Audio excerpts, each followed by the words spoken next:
Joining me now, Kara Eastman. Kara is running in Nebraska's 2nd district, and Kara, I don't know if you know this, but I've been billing you as several different things. One is giant killer. The other one is the original Alexandria Ocasio-Cortez. You won earlier than she did, and so Kara, you're the giant killer because you already beat a Democratic incumbent in the primary, and he had been a congressman earlier. Now you're moving on to the Republican.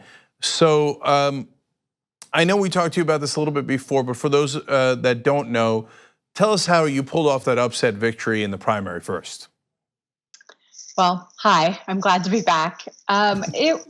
We did it, I mean, in some ways the old-fashioned way, by going out and knocking on doors and talking to voters. We knocked on over 60,000 doors in the primary, just asking people what they were looking for in their representative, about the things that they care about, the issues that were impacting them. And so it was really just hard work. I mean, I think that running on a bold, pragmatic, but progressive message also helped. And I'd like to think that I'm a good candidate. So maybe that helped too.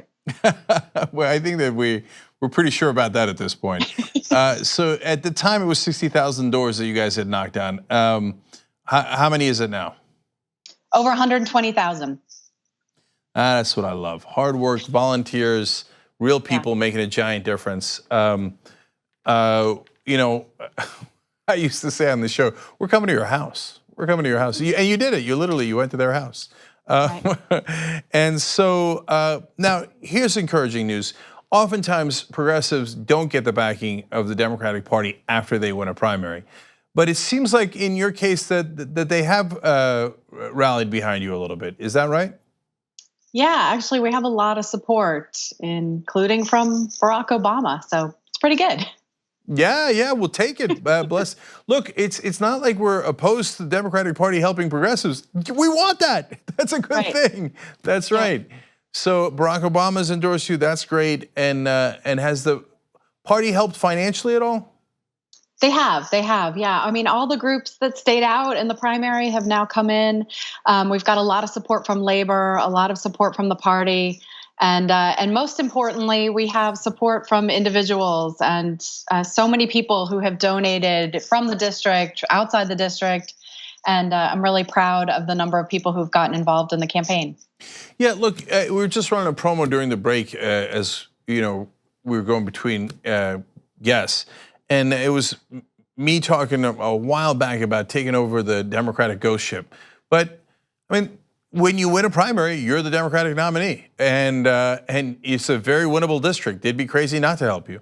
So, bang, that's it. You're now, the party in Nebraska's 2nd district. So that's great. I just want people to understand that Kara did it. You can do it. We can all do it. And so, in a lot of ways, you're an inspiration on that, and we appreciate that, Kara. Thank you. Thank you. And okay, now let's talk about how winnable this race is. So your incumbent is Don Bacon, and Trump came and rallied for him recently. God help him, or don't. Anyway, so first off, how close is the race? It's close, and we have polls showing that we're in a dead heat. He's got polls showing him up. And so that means that I just need everybody to keep supporting, and we need to get as many people out there voting as possible, because it's really going to come down to turnout, as in most other races around the country. But the fact that we doubled Democratic turnout in the primary in May is pretty significant. Yeah, and look, Kara is a just Democrat. That means she does not take corporate PAC money. And so, and she raised an unbelievable amount of money in the last quarter, over 1.2 million, but average donation is $47. So, no, it's down to $19.70. Oh, is that right? Okay, then my notes are wrong. Okay. Yeah. Wow. That's an amazing amount of money to raise from small donors, an amazing amount. So, but you got to do that because the other side has all the corporate PAC money. And in a race that's winnable, even the Democratic Party thinks it's winnable. Like you gotta put her over the top. So I don't hide my opinions. I'm 1,000,000% behind Kara, and from day one, right? So now let's talk about Bacon's record a little bit. And how bad is he in terms of being a right-wing conservative backing Trump? I don't think it can get much worse. His voting record has been 98% with the president. He's voted to take away health care, voted for the ridiculously horrible tax bill. The problem with him is that he has a good talk. He tells people he stands with Dreamers and he stands for TPS, and then he votes for the border wall. So he's not representing the values of the people of the district. He's not representing the values of Americans, and he needs to be replaced. Yeah, and especially in Nebraska, Cara, if you win, it's a major victory for progressives all over. Because we were told that we couldn't win in places like Nebraska and we couldn't beat Republican incumbents. So I just think that your race is one of the most important ones in the country. So let's talk about why you got into it in the first place, though, because you're not a politician. So what possessed you to run? And then there was a powerful Democratic incumbent in the race. Well, why'd you do it?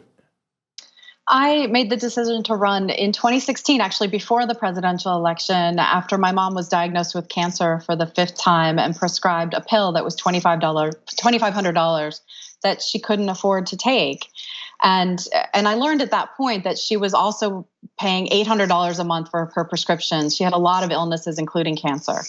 And at that time, we were hearing so much about repealing or replacing the Affordable Care Act, but we weren't really hearing about people like my mom. And now that I've been doing this for as long as I have, for over a year and a half campaigning, I meet people every day who are telling me that they are struggling with the same issue. I met a woman who said her family's paying $18,000 a month for her prescriptions. This is outrageous. And at that time when my mom told me about this, I remember thinking that this was going to be such a significant piece of our life. And my mom actually ended up passing away a year ago and wasn't able to leave the house because she wasn't able to take that pill. And I don't want anybody in the United States to have to go through what my mom went through. My husband and I just finished paying an attorney to help us with all those medical bills that were coming to us after my mom passed away. And again, I've met way too many people that are struggling with the same issue. And so I got into this because I want to work on healthcare. That's my background. I'm a social worker. I've been running nonprofits that focus on health and other social, racial, environmental justice issues. And I think I'm somebody that can actually go in and get things done, or at least work my butt off trying. Did you say $18,000 a month and $25,000 for a pill? Yep. I mean, this is madness. I mean, that's just people saying the rich can live. I mean, and you got to be super rich to afford either one of those bills. And everybody else, go ahead and die. I mean, privatizing sneakers and jeans makes sense. Privatizing healthcare means the rich live and the rest of us die. That's crazy. That's crazy. So, okay, now in your district, is the word out that that's crazy? I've been hearing all across the country, number one issue that people are talking about, it's either corruption, money in politics, et cetera, or healthcare. Is that the same thing in Nebraska? Absolutely. Healthcare is the number one thing people talk to me at the doors about.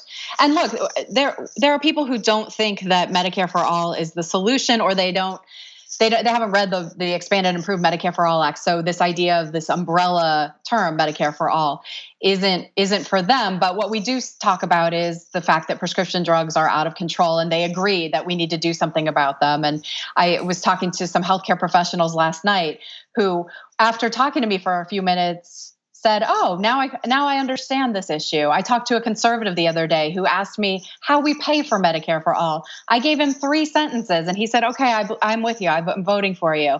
I think we've just gotten used to the fact that we all pay high deductibles, co-pays, premiums, out-of-pocket costs, and we are aware that there's another system out there that could be a lot better for all of us. I mean, the average family of 4 making $54,000 a year is paying $10,000 a year for healthcare.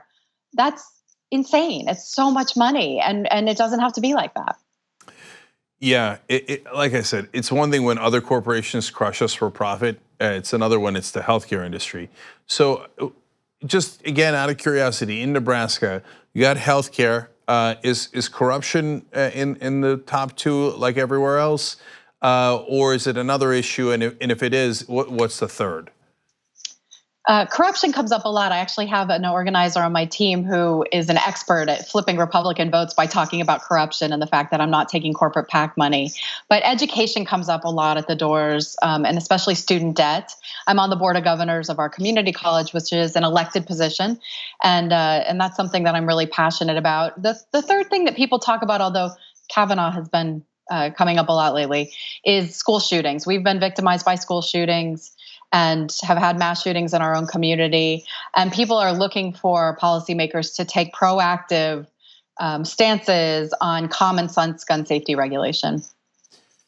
Oh man, it's so winnable. All right, so we got to put it over the top. And Cara is one of the original progressives who ran and was bold.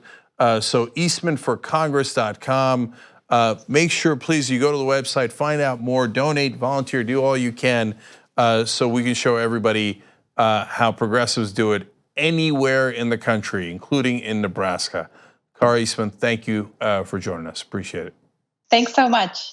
On the go? Don't worry, we got you covered. You can still listen to TYT at our new podcast network. Find us on Apple Podcasts, the Google Play Store, or at tyt.com/podcast.